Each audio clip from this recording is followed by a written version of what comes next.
warahmatullahi wabarakatuh. Halo sahabat semua. Perkenalkan, nama saya Ana Rahmawati. Saya dari YIN Syekh Nurjati Cirebon, jurusan Tadris Bahasa Indonesia. Semoga sahabat semua tetap dalam keadaan sehat walafiat dan selalu dalam perlindungan Allah Subhanahu wa Ta'ala.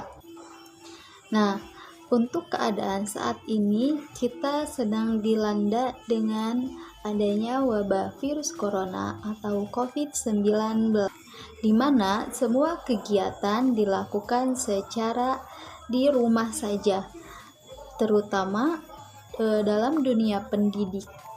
Nah, dalam hal ini akan menjadi sebuah kegiatan yang baru pertama kali guru maupun siswa melakukan kegiatan seperti ini, yang tadinya kita dilakukan secara tatap muka dan pembelajaran dilakukan di kelas, sekarang bertransformasi, pembelajaran dilakukan di rumah secara daring atau online.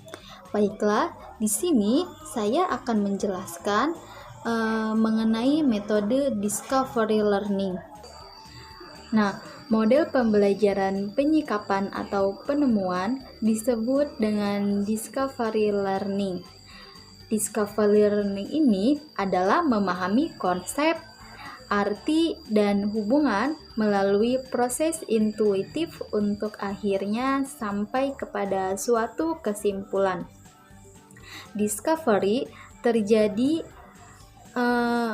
bila individu terlibat terutama dalam hubungan penggunaan proses mentalnya untuk menemukan beberapa konsep dan prinsip. Nah, discovery learning ini melakukan observasi, klasifikasi, pengukuran, prediksi, penentuan, dan juga inferensi. Nah, proses yang tersebut ini disebut dengan cognitive process. Nah, adapun langkah-langkah kerja model pembelajaran discovery learning, yang pertama ada pemberian rangsang atau yang disebut dengan stimulus, dan yang kedua ada pernyataan atau identifikasi masalah, problem statement. Yang ketiga ada pengumpulan data. Yang keempat ada pengolahan data, dan yang kelima ada pembuktian verification, dan yang terakhir yaitu menarik kesimpulan atau generalisasi. Untuk lebih lanjut, mari kita simak metode pembelajaran discovery learning ini. Adapun jenis dan bentuk discovery learning, yang pertama ini ada pembelajaran penemuan bebas. Free discovery learning, yakni pembelajaran penemuan tanpa adanya petunjuk atau arahan. Dan yang kedua ada pembelajaran penemuan terbimbing, yakni pembelajaran ini yang membutuhkan peran guru sebagai fasilitator dalam proses pembelajarannya. Adapun metode pembelajaran discovery learning dapat dilaksanakan dalam komunikasi satu arah atau komunikasi dua arah bergantung pada besar kelasnya. Nah, maksud dalam sistem satu arah yaitu berdasarkan penyajian satu arah yang dilakukan oleh guru, struktur penyajiannya dalam bentuk usaha merangsang siswa untuk melakukan proses discovery di depan kelas. Guru mengajukan suatu masalah dan kemudian memecahkan masalah tersebut melalui langkah-langkah discovery. Dan yang kedua, sistem dua arah.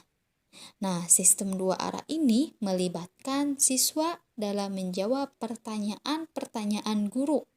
Siswa melakukan discovery, sedangkan guru membimbing mereka ke arah yang tepat atau yang benar.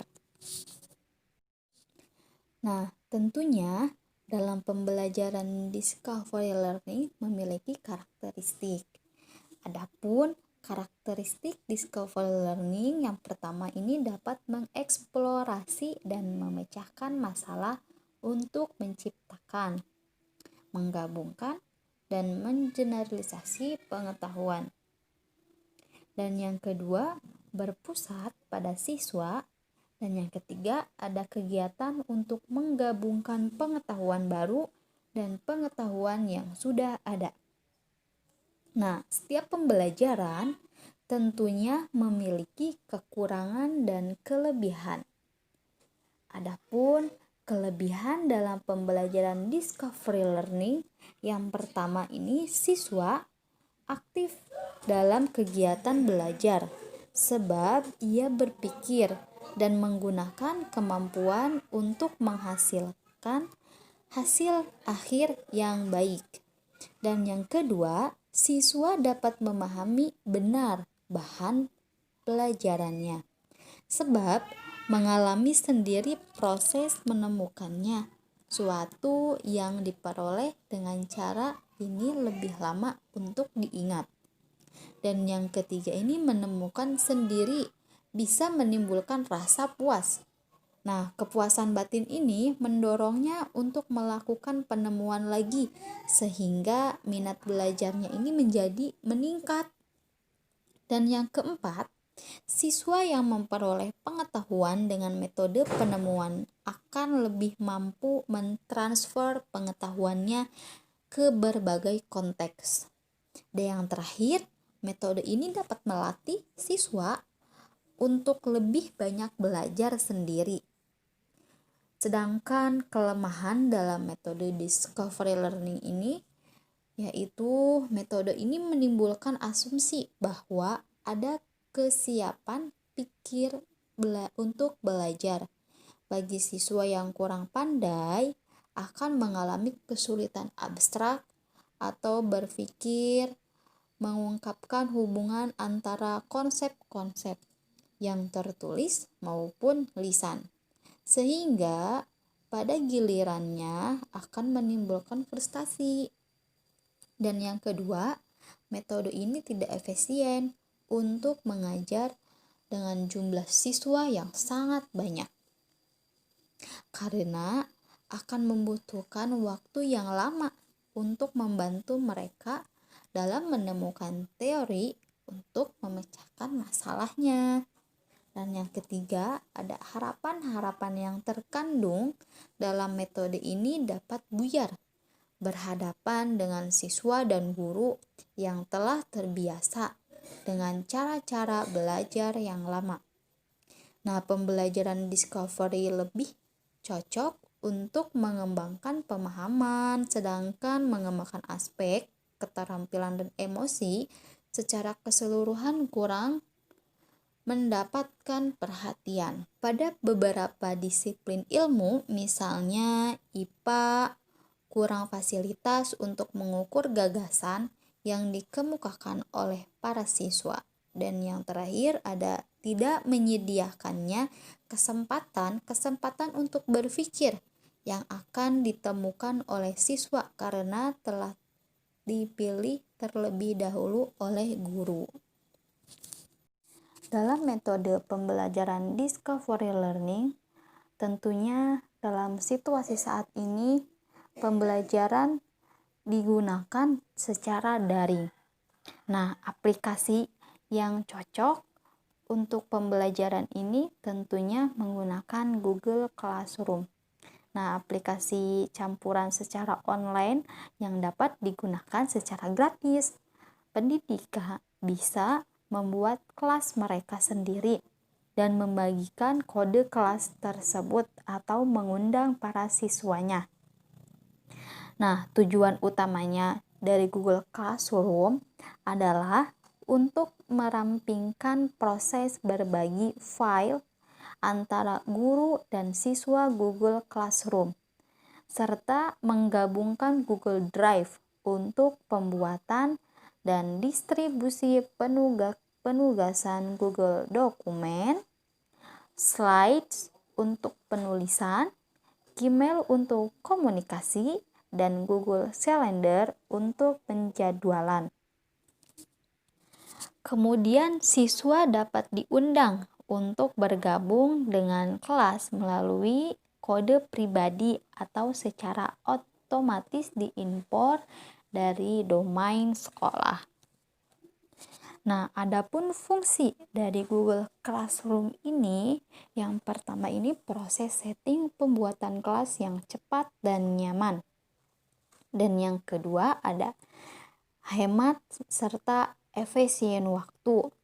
Dan yang ketiga ada mampu meningkatkan kerjasama serta komunikasi.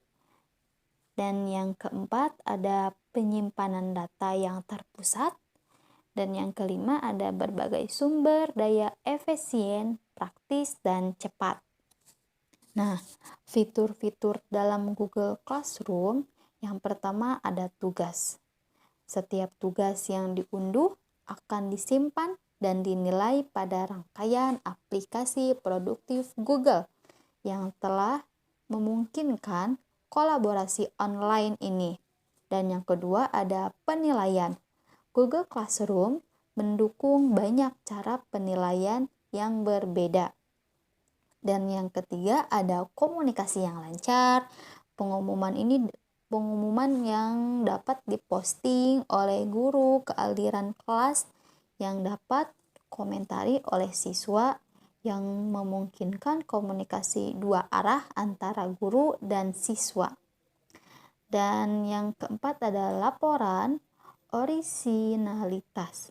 Nah, laporan orisinalitas ini diperkenalkan pada Januari 2020 yang memungkinkan pendidik dan siswa ini untuk melihat bagian dari karya yang diajukan serta berisi kata-kata yang persis atau mirip dengan yang dari sumber lainnya. Dan yang kelima ada arsipan pembelajaran, kemudian ada aplikasi seluler, kemudian ada keamanan pribadi. Nah, selain Google Classroom, ada juga aplikasi yang dapat digunakan yaitu WhatsApp. Nah, dalam WhatsApp ini semua guru atau semua siswa dapat menggunakannya dengan secara efisien, menghemat waktu, dan tentunya menghemat biaya. Nah, dalam WhatsApp ini dapat digunakan dengan cara berdiskusi dengan sejumlah para siswa yang lainnya. Baiklah, penjelasan mengenai metode pembelajaran Discovery Learning semoga bermanfaat untuk kita semua, dan mohon maaf apabila ada kesalahan yang disengaja maupun tidak disengaja. Terima kasih atas perhatiannya. Wassalamualaikum warahmatullahi wabarakatuh.